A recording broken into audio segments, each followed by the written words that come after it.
Lipstick ഉപയോഗിക്കുന്ന school വിദ്യാർത്ഥിനികളുടെ ശ്രദ്ധയ്ക്ക്. ഇനി മുതൽ സ്കൂളുകളിൽ സ്കൂൾ വിദ്യാർത്ഥിനികൾ ലിപ്സ്റ്റിക് ഉപയോഗിക്കുന്നതിന് നിരോധനം ഏർപ്പെടുത്താൻ പോവുകയാണ്. RCCയുടെ പഠനപ്രകാരമാണ് ഇത്തരത്തിൽ ശിശുക്ഷേമ സമിതി സ്കൂൾ വിദ്യാർത്ഥിനികളുടെ ലിപ്സ്റ്റിക് ഉപയോഗം നിർത്തലാക്കാൻ പോകുന്നത്. ലിപ്സ്റ്റിക് ഫ്രീ ക്യാമ്പസ് എന്ന തീരുമാനത്തിലേക്ക് എത്തിച്ചേർന്നത്. RCCയുടെ ഈ ലിപ്സ്റ്റിക് ഉപയോഗത്തെക്കുറിച്ചുള്ള പഠനത്തിൽ കുട്ടികളിൽ ക്യാൻസറിനിടയാക്കുന്നു എന്നാണ്. ലിപ്സ്റ്റിക്കിൻ്റെ ഉപയോഗം സ്ത്രീകളുടെ ആരോഗ്യത്തെ അത് പ്രതികൂലമായി ബാധിക്കുന്നതിനാൽ, പ്രത്യേകിച്ച് സ്കൂൾ വിദ്യാർത്ഥിനികളുടെ ആരോഗ്യത്തെ, അവർ വളർന്നു വരുന്ന പ്രായമാണ്. ഈ കോസ്മെറ്റിക്കുമായി ബന്ധപ്പെട്ട മേക്കപ്പ് ഉപയോഗ സാധനങ്ങൾ വളർന്നു വരുന്ന കുട്ടികളിൽ അവരുടെ കോശങ്ങൾ മൃദു കോശങ്ങളാണ്, മൃദു ചർമ്മമാണ്. ഇതിൽ അടങ്ങിയിരിക്കുന്ന രാസവസ്തുക്കളൊന്നും ഇവരുടെ ശരീരത്തിന് താങ്ങാൻ പറ്റിയതല്ല, ആന്തരികമായി വളരെയധികം ബാധിക്കുന്നു. ലിപ്സ്റ്റിക്കിൽ അടങ്ങിയിരിക്കുന്ന മാരകമായ വിഷവസ്തുക്കളായ മെർക്കുറി, കാഡ്മിയം, ലെഡ് ഇതെല്ലാം സ്ത്രീ ശരീരത്തിൻ്റെ ആന്തരിക അവയവങ്ങളെ സാരമായി തന്നെ ബാധിക്കുന്നു. ലിപ്സ്റ്റിക്കിൽ അടങ്ങിയിരിക്കുന്ന രാസവസ്തുവായ ലെഡ് എന്ന സാധനം ബ്രെയിനിനെ വരെ ബാധിക്കും. ചോക്ലേറ്റിലും ഈ വസ്തു അടങ്ങിയിരിക്കുന്നതാണ്. പേപ്പറിൽ എഴുതാൻ ഉപയോഗിക്കുന്ന പെൻസില് അത് ലെഡ് എന്നാണ് പറയുന്നത്. അതിൻ്റെ അടുത്തുള്ള സാധനം ചോക്ലേറ്റൊക്കെ അതുകൊണ്ടാണ് കൂടുതൽ കഴിക്കരുതെന്ന് പറയുന്നത്. അതിലുള്ള ലെഡ് നമ്മുടെ തലച്ചോറിനെ കാര്യമായി ബാധിക്കുന്നു എന്നാണ്. മാത്രമല്ല, ലിപ്സ്റ്റിക്കിൽ അടങ്ങിയിരിക്കുന്ന രാസവസ്തുക്കൾ വന്ധ്യതയ്ക്ക് വരെ കാരണമാകുന്നതാണ്. സ്ത്രീ ഹോർമോണായ എസ്ട്രജൻ്റെ ആക്ടിവിറ്റി കുറയ്ക്കുകയാണെന്നാണ്. അതായത് സ്ത്രീകളുടെ ഹോർമോൺസിനെ വരെ ഈ ലിപ്സ്റ്റിക് ഉപയോഗം ബാധിക്കുന്നു. പിന്നെ ഈ ലിപ്സ്റ്റിക്കിൽ അടങ്ങിയിരിക്കുന്ന രാസവസ്തുക്കൾ ലിവറിനെ ഡാമേജ് ആക്കുന്നതാണ്. ഇപ്പോൾ ഈ ലിപ്സ്റ്റിക് ഇട്ടുകൊണ്ട് നമ്മൾ വെള്ളം കുടിക്കുന്നു, ഭക്ഷിക്കുന്നു, ഇത് അല്പമായി അതൊട്ട് പോയിക്കൊണ്ടിരിക്കുകയാണല്ലോ. ലിപ്സ്റ്റിക്കൊക്കെ കേടാകാതിരിക്കാൻ വേണ്ടി പ്രിസർവേറ്റീവായിട്ട് ഉപയോഗിക്കുന്ന പാരാബീൻ എന്നൊരു സാധനമുണ്ട്, അതും ഹാനികരമാണെന്നാണ്. പിന്നെ നമ്മുടെ പല മുദ്രകളുണ്ട്, BIS, പിന്നെ സെൻട്രൽ ഡ്രഗ്സ് കൺട്രോൾ അതോറിറ്റിയുടെ, പിന്നെ അതിൻ്റെ തന്നെ സ്റ്റേറ്റിൻ്റെ, അങ്ങനെയുള്ള മുദ്രകളുള്ള ലിപ്സ്റ്റിക്കൊക്കെ ഉപയോഗിക്കാമെന്നാണ്.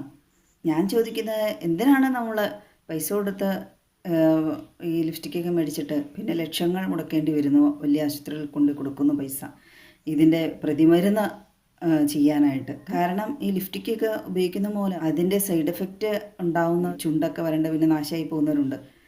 ഇതുമായി ബന്ധപ്പെട്ട ഒരു യൂട്യൂബ് ചാനൽ കണ്ടപ്പോൾ അതിൻ്റെ കമൻറ്റിൽ കണ്ടതാണ്, സ്ത്രീ ഇട്ടേക്കുമാണ് അവരുടെ ഏതൊരു ബന്ധുക്കാരി ഇങ്ങനെ മാസ്ക് ഉപയോഗിച്ചാണ് കണ്ടത്, ഇതുപോലെ ലിപ്സ്റ്റിക്ക് ഉപയോഗിച്ച് ചുണ്ട് ഒക്കെ നാശമായി എന്തോ ഉപയോഗിച്ചിട്ടാണ് സംഭവിച്ചതെന്നുള്ളത്. ഞാൻ ആലോചിക്കണ്ടേ, ഈ വിവാഹം കഴിഞ്ഞ സ്ത്രീകൾ എന്തിനാണ് ഇതുപോലെയൊക്കെ ലിപ്സ്റ്റിക്കും ഫൗണ്ടേഷനൊക്കെ എടുത്ത് വാരിത്തേച്ച് പോകുന്നതെന്ന് മനസ്സിലായിട്ടില്ല. ആരെ കാണിക്കാനാണെന്ന്. പൊതു ഇടങ്ങളിലൊക്കെ ഇതുപോലെ ഈ മേക്കപ്പൊക്കെ ഇട്ട് ചില സ്ത്രീകൾ വന്നിരിക്കുമ്പോൾ ഛർദ്ദിക്കാൻ വരും. കാരണം അതുപോലെ വല്ലാത്തൊരു മണമാണ്.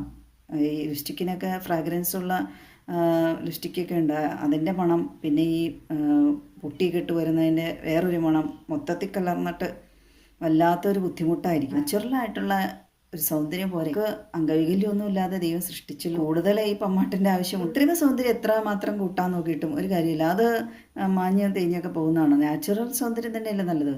പിന്നെ ആന്തരികമായ കഴിവുകൾ തന്നെയാണ് നല്ലത്. അതിൻ്റെ ആ കോൺഫിഡൻസ് നശിപ്പിക്കുകയാണ് ഇത്തരം കൃത്രിമ സാധനങ്ങൾ ഉപയോഗിക്കുന്നതിലൂടെ. ബ്യൂട്ടി മീൻസ് ക്വാളിറ്റി എന്നല്ലേ.